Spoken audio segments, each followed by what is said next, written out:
It can be hard to choose between investing in a new table saw or a new bandsaw. Both are designed for cutting, but for very different operations.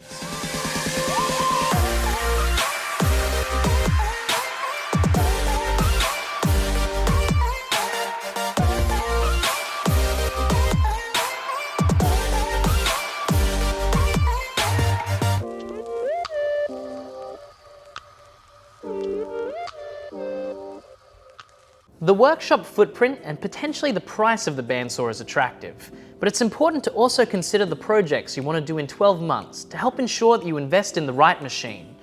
Remember that woodworking can be dangerous, and a healthy level of fear and respect for the woodworking machinery and safety practices can help keep you safe. Choosing the right machine for the job is one step to help reduce the risk.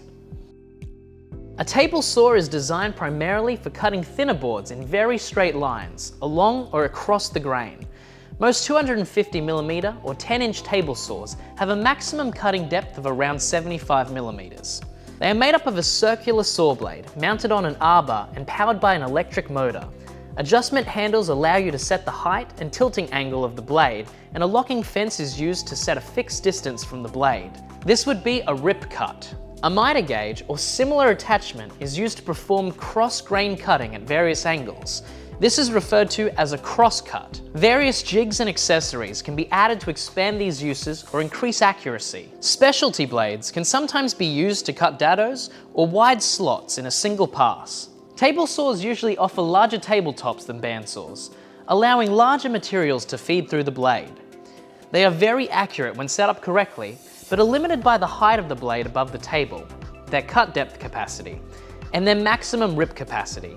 The space required in your workshop is dictated by the size of the table saw, but also the space around it where you would be feeding materials through the blade. This is very important when dealing with sheet goods.